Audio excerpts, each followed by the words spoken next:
Manchester's indie rock and roll station, XS Manchester. The XS Manchester Long Player, an iconic album in full with Jim Salverson. XS Manchester. Hello, I'm Jim Salverson, and this is another XS Manchester Long Player, another classic album from the indie rock era, dissected in full by one of the people who made it. On this podcast, we are talking Shed 7, A Maximum High, a cornerstone album of the Britpop era and a brilliant feel-good record from start to finish. I'm going to be going through the album with Rick Witter from the band, who tells some brilliant stories about the meaning behind some of the songs, the whirlwinds surrounding the band in the mid-90s, and a fantastic story about where the album was written. I'll tell you one thing, it wasn't in some flash London studio. You've got to stick around to hear Rick's story shortly.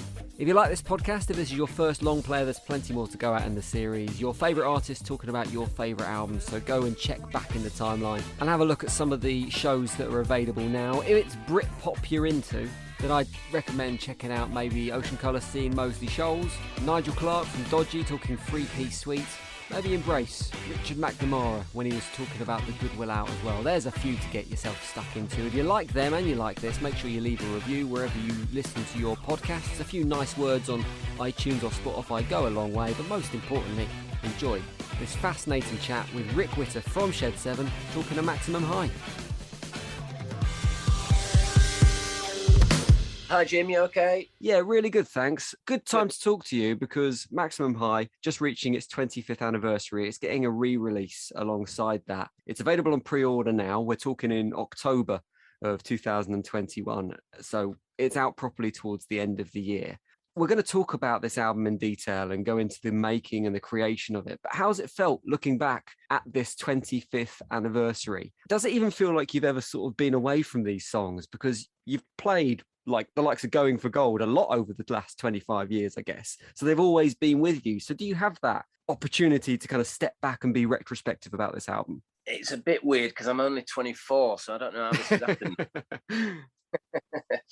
Yeah, it's a period in our career where we were hitting the sweet spot. So, yeah, as you rightly say, we've been touring ever since, and a lot of those songs are included in the set list. So, yeah, it's like it's never really been away in a strange way. And also, it's been 25 years, but it really doesn't seem like it to me. It's a weird kind of feeling to know that we're all 25 years older, and we're very fortunate as a band, I think, that we can still go out now and play songs off that album and it gets as much as a great reaction as it did at the time, and perhaps even more, because I do think people love a little bit of the nostalgia.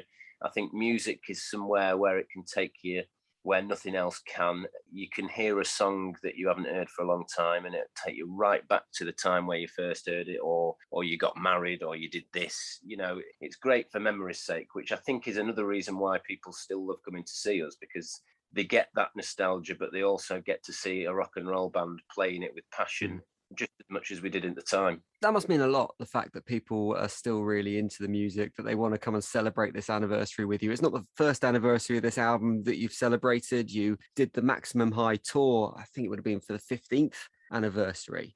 Is that special to you, the fact that people still cherish these songs? Well, as I said, we're very lucky because we go and do a gig and it doesn't really matter where we play or what night of the week we play. I mean, usually weekend nights are a little bit more loose because everyone's off work or whatever, but it doesn't really matter that to us. We can play anywhere at any time and people just look like they're having a really great time, you know, and there's nothing better than just seeing a room full of people singing every word back at you. I think we've got to the point in our career where people know exactly what they're going to get when they come to see us, and they can just relax then and just have a great evening out. And when you're seeing people of our age bringing their teenage kids with them and they're looking like they're having just as much time as the parents, then you just can't go wrong. As long as people are there who want to see that, then we'll carry on doing it. You mentioned that this was a musical sweet spot for yourself and the band. Now, undoubtedly, commercially, it was one of your more successful albums and the singles did really well in terms of their chart success. Did it feel like creatively for you it was a sweet spot? Do you look back on this album and go, yep, that's it, that's when I was firing?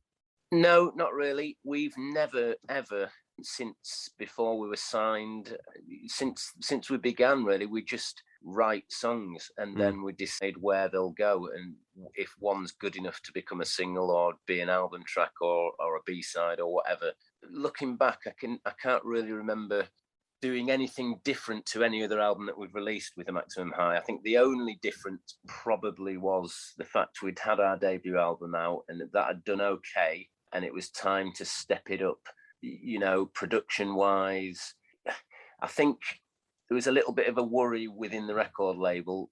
Could we come up with the goods again and make it slightly better? But we didn't really worry about that. We just knew that we had to go away and start writing a set of new songs. I do remember, because we'd done the big first album campaign, we wanted to come back slightly stronger. So we kind of walked around town going, "We're all new." I do remember that became a bit of a catchphrase, "We're all new." And I think at some point the album was going to actually be called All New. I'm glad it wasn't. But we just found ourselves back in York after touring around the world with the task of doing it all again, but a lot quicker. I mean, obviously every band would say this. You form a band, you write a set of songs, and perhaps you have a few years to do that. And then suddenly that's released, it does okay, and then you've got a year to do the next one, and you've got to start from scratch. So there is always that kind of pressure, and that becomes known as second album kind of pressure thing.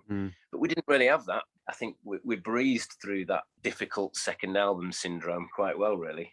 Bizarrely, the way that it was written was very Shed 7, in the sense that we don't like to do things in a normal manner. A lot of bands, if they have a bit of success with the first album, would decamp to London if they're not from there already, and get caught up in party scenes and whatnot, and use flash studios to rehearse in. Whereas we always loved the idea that we lived in York, and it was an ace thing to be able to go and do your partying, but then also come home and see friends and family and just kind of get out of that band thing in a way. I think that's kind of kept us level-headed enough to still be here doing it now. So we found ourselves ridiculously writing the album and rehearsing the album on a potato farm on the outskirts of York. How rock and roll is that?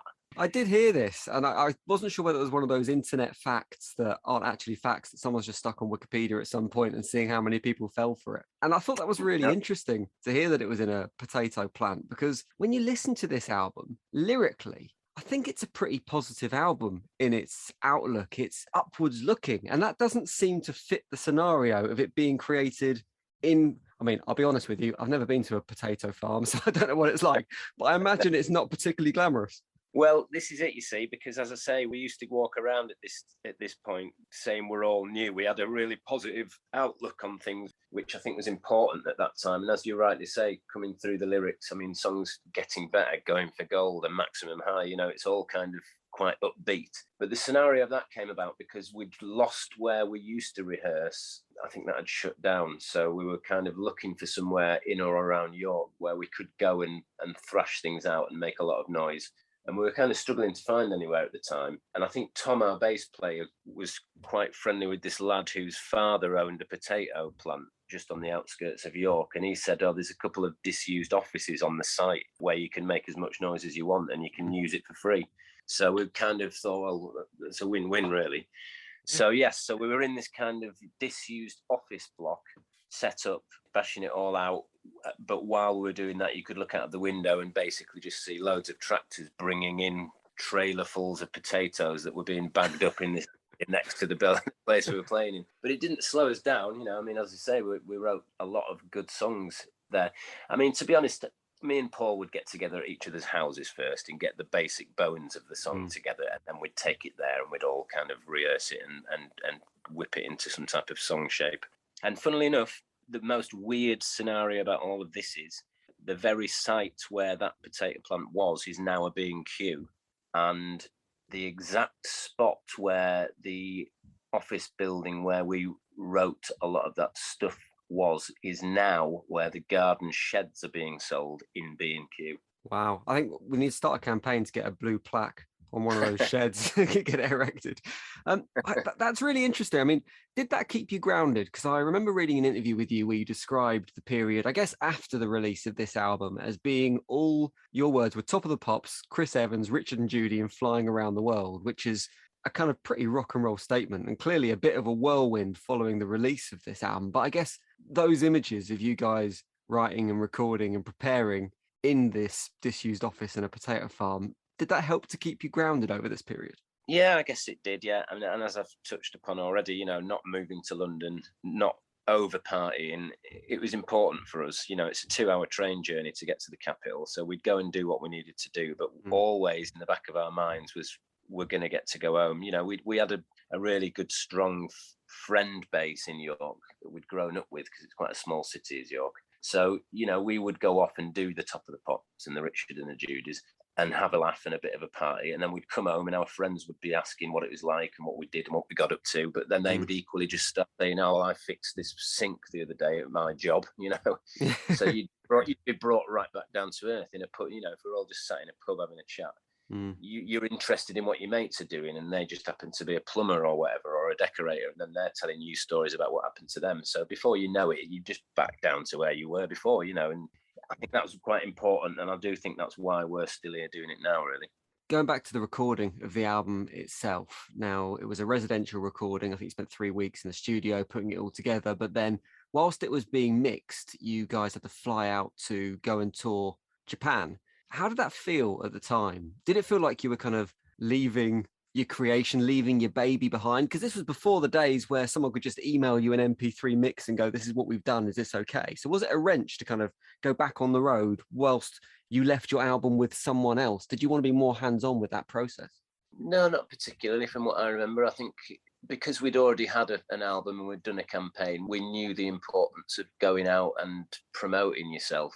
And obviously it was the first time we'd been to Japan, so that was all very exciting, just being able to go there. And weirdly, every band would say this, you go to Japan and you suddenly think that you're in the Beatles because of the reaction. You arrive at the airport and there's just loads of screaming people there, and you're thinking, wow. But then you realise that every other band gets it and it becomes a bit more kind of normal to accept. But yeah, I think we would have known that we would have eventually gone back and finished off the process. So it was probably a nice little break from it, to be honest with you, because things do become a little bit overpowering and intense, especially if you're just working on it on a day-to-day basis. So from my memory, no, there was no issue there. I think we kind of knew what we'd recorded was going to go down okay anyway. It fit the times really well. We knew it was positive. So it was more an excitement, really, knowing that we'd done that difficult second album without it being difficult in any way. So it was just all very exciting from what I can remember. I was looking back at some of the early reviews of this album and previous to this album as well. And there are a lot of comparisons, particularly by the NME, comparing yourselves to the Smiths, albeit obviously a far more positive outlooking Smiths than the Smiths were themselves, which isn't something I have to say I'd necessarily picked up previously when listening to your music until I went back and read these reviews and listened again. It's kind of like, okay, you can kind of hear the hints of it there. Were they one of the bands that you considered a big influence on your sound? Oh yeah, massively so. Yeah, I mean, growing up at school, we were the kind of weirdos. There's maybe 5 or 6 of us in our year group who liked the Smiths, and I had the full-on quiff when I was a teenager. So yeah, we were the strange kids who liked the indie music. But yeah, massive influence. I mean, our first single, Mark, is very kind of it leans itself very much to a Smiths sounding record. But then you get bands like Gene who come out at the same time who sound even more like the Smiths. So yeah, I think with us, all 4 of us had very eclectic music tastes, but we can kind of try and combine it all to create our own kind of sound. So, Alan the drummer would be listening to Dexys a lot and Style Council. I'd be more into the Smiths and the Rolling Stones. Paul was quite into Simple Minds. So there's a lot of different kind of things being listened to on tour buses or in people's houses and at parties. So yeah, definitely the Smiths had an influence. I think Mark Sutherland reviewed it and said it was the album The Second Coming should have been, because it was all around the Stone Roses were coming back with their second album. And there's a track on A Maximum Mine called Lies, which sounds very Stone Roses Second Coming era, I think. But yeah, there's lots of different little bits of music and styles put on there. Yeah.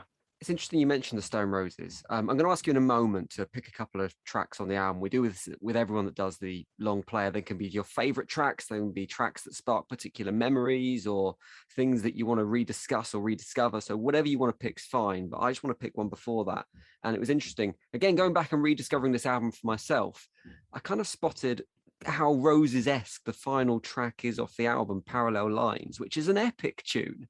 Were you making a statement when you put that on the album? Because it's not every band that gets to put a 9-minute slice of Britpop epicness to finish off their album. So there must have been quite a conscious decision to kind of do that. Well, yeah, I think now, obviously, it's what it is and where it is, but I think at the time maybe there was a discussion where that should have been the first track on the album rather than the last track on the album. The way it starts and the way it crashes in, and it would have been quite a brave move to put like an almost 9-minute song as your first song. And also the fact that our first album had a long song at the end of it as well.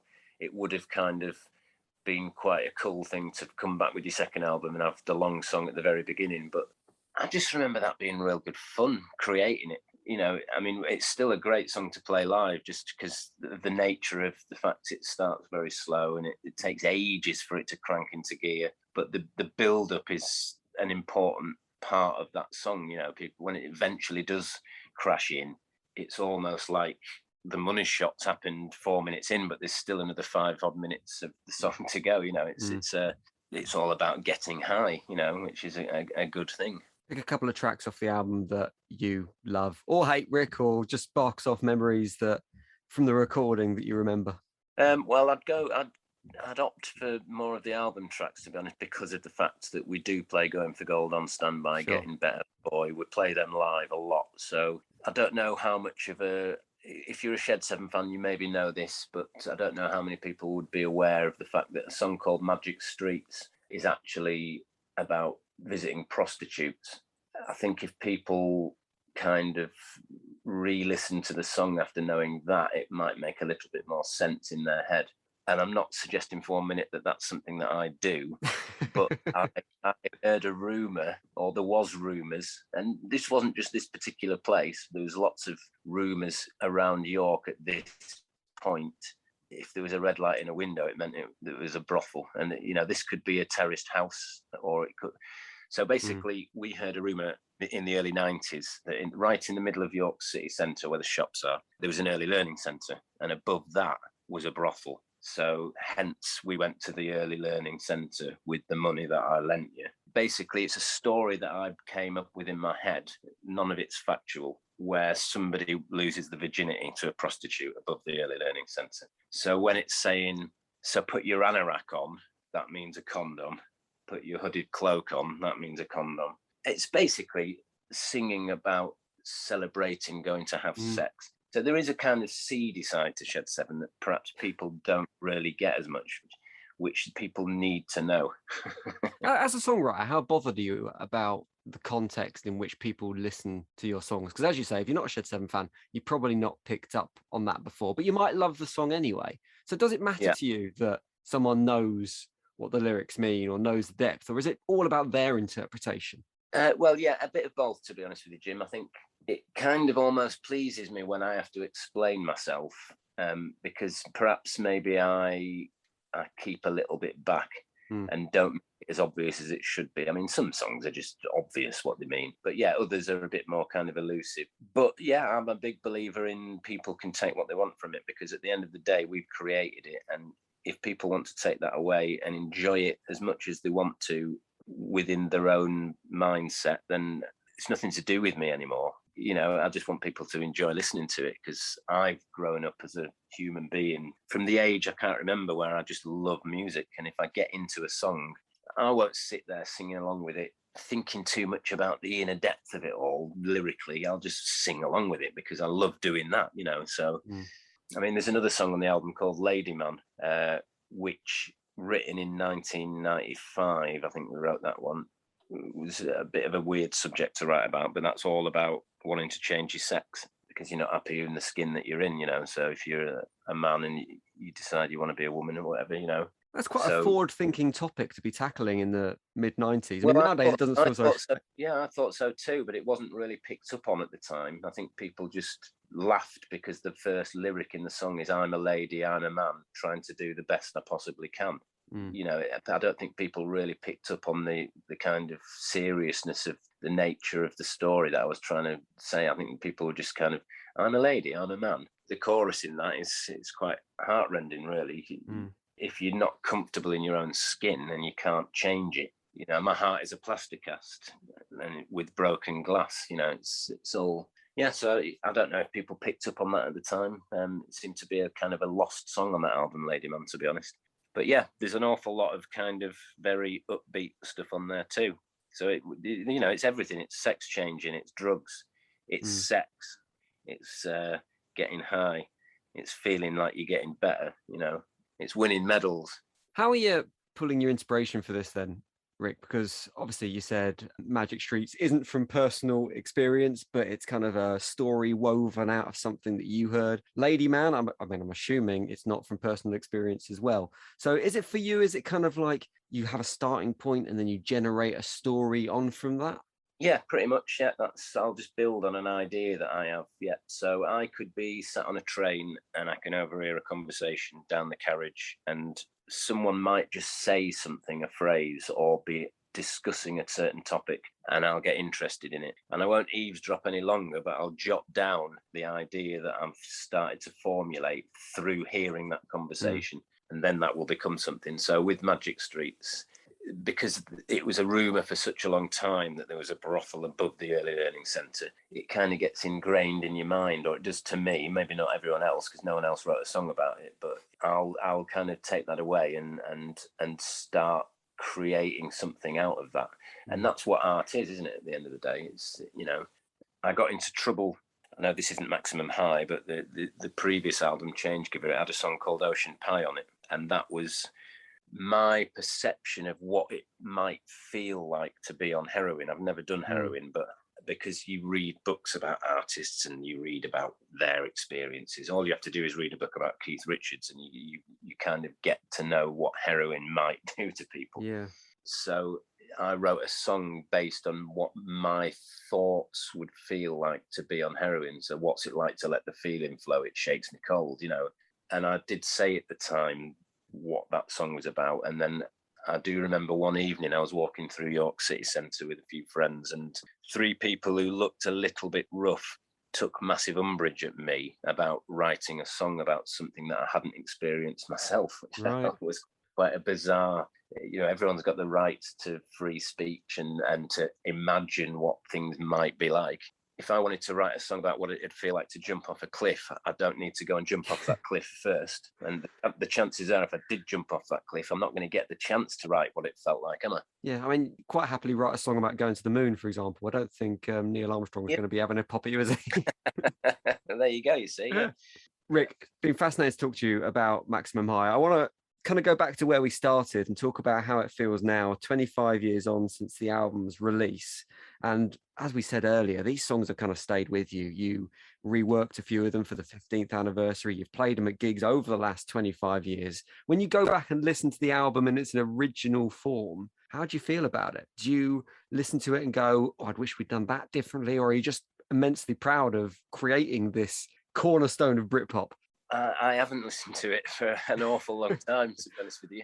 I feel like I don't need to, because we do play a lot of the songs off the album a lot. I just don't ever feel the need to just put it on and listen to it.